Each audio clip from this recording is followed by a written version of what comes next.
who in turn turn around and commit more violent crimes and make our communities less safe. This has been a problem plaguing the country as we've seen crime rates skyrocket and murder rates skyrocket. And it is a problem that is exacerbated by the Biden administration and the Democrats in the Senate, who continue to further the priorities of releasing violent criminals. When I look at your record, I see a pattern of doing the same thing. You're very familiar with the case of Albertus Lewis. Albertus Lewis allegedly shot Myra Sanchez in the head and then dumped her body in a wheelchair outside of a hospital in downtown Columbia. You granted Lewis a surety bond in the amount of $150,000. After you did so, it turned out that Lewis was involved in yet another violent incident when police responded to a domestic violence scene involving Lewis, where a woman called 911 saying Lewis had a gun and was setting things on fire. When police arrived, they had to fire almost immediately because of the danger, and they had to go in because Lewis picked up a small child and used a small child as a human shield, in the process causing injury to two sheriff's deputies. Do you think it was a mistake to release a violent criminal on bond when he went out and committed yet another violent crime? Thank you, Senator. As I previously stated, Mr. Lewis, when he initially appeared before me, I denied his bond. It was not until after the state violated the court's order to try his case. There was issues with discovery missing in the case. And Senator, I'll just say this, the case is still pending. It's a 2017 case. It is still pending. There's issues with discovery in the case, and the defendant was asserting his right, Sixth Amendment right to a speedy trial. That was after 2 years when he initially appeared before me, and I denied his bond. In considering any bond, Senator, I consider the United States Constitution, the South Carolina Constitution, and I have to consider the bond statute of the General Assembly in South Carolina.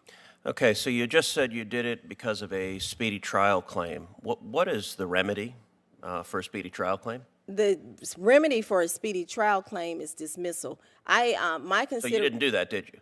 My consideration was based on him violating the court's previous order of not trying the case. It was By the way, not what's the Fourth Circuit precedent on speedy trial claims? And isn't it in fact the case that the Fourth Circuit has repeatedly held that substantially longer delays don't violate the speedy trial clause?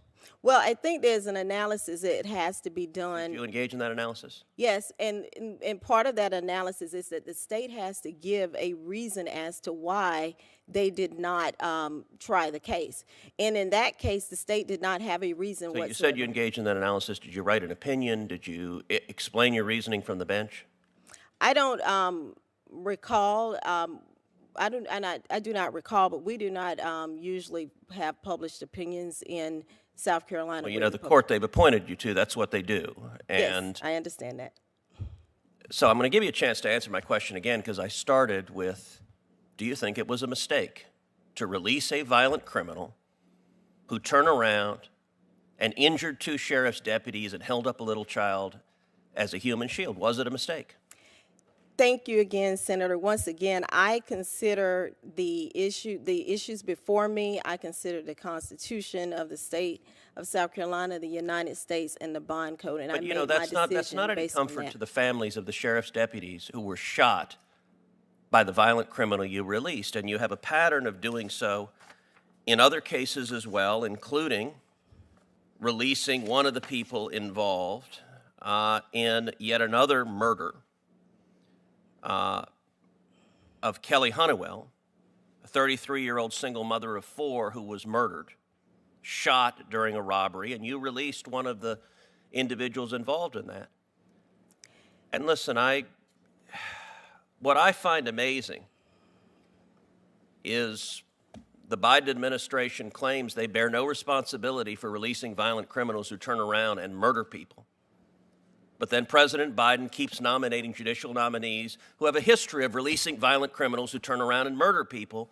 And every Senate Democrat's going to vote to confirm you, and they're going to go home and tell their constituents, oh, we don't support releasing violent criminals who turn around and murder people, and yet we keep following this pattern over and over again.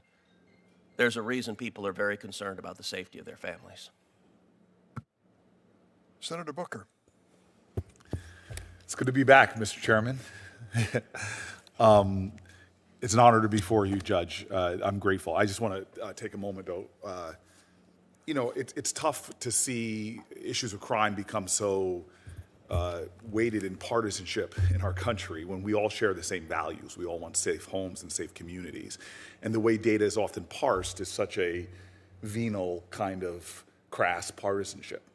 I look at the country right now, and the majority of the states with the highest per capita murder rate have been red, so-called red states, and I don't think that's a Republican versus Democrat thing.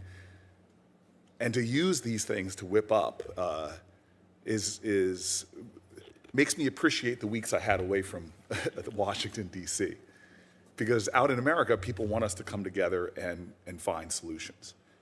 And again, it's frustrating to have this thought that this Congress has approved hundreds of millions of dollars for public safety, one of the largest investments public safety has been made in generations to help local police departments.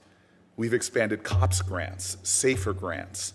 A lot of this has actually been money that has been voted against by some of my very colleagues who are somehow making this fiction that the Biden administration has not been one of the best in supporting and empowering local police departments. Again, this is not a partisan issue. I'm not going to wave a flag that says that the highest per capita murder rates are in red states, Republican states. I mean, that would be, in my opinion, venal, crass, and not indicative of the common cause that we have in preventing crime. Nor would I look at all the judges that Donald Trump put up and scrape them to see what was said as if it's only the judges that are from one party that have, in any point in their lives, released somebody who's gone out and committed a crime. I worked with the Trump administration to pass incredible criminal justice reform that literally had thousands of people released from prison when we worked, sir, on your bill that corrected the failure to make retroactive the crack and powder cocaine situation. And less than 1%, I think, went out and recidivated. That's not an indictment of the Trump administration. That's not an indictment of him. And that's the kind of rhetoric that's just getting tiresome to me.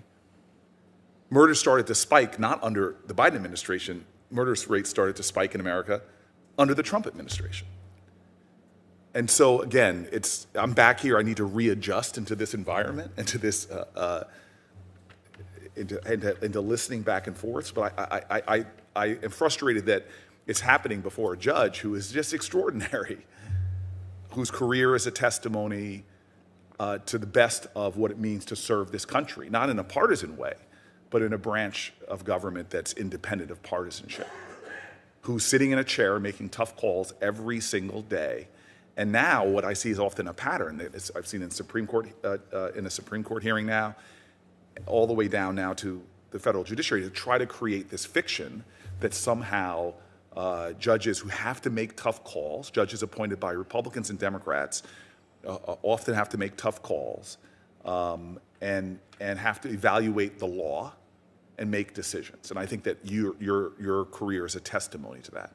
I want to thank you for being here. I want to praise the family that raised you.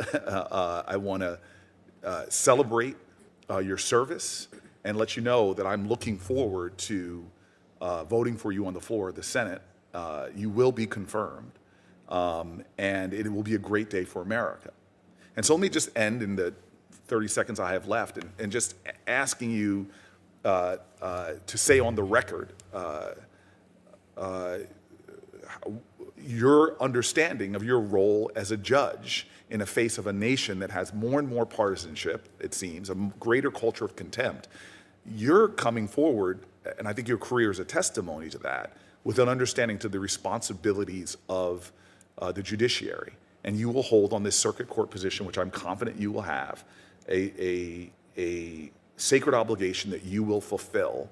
And I was wondering if you could just take my last seconds and affirm that to this committee that I don't think needs the affirmation, but I want to give you space to do so. Thank you, Senator.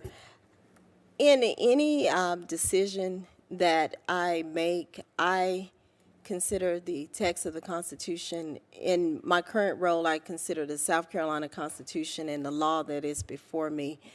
Senator, I take seriously the oath that I have taken to uphold and protect the Constitution of my state and of the United States of America.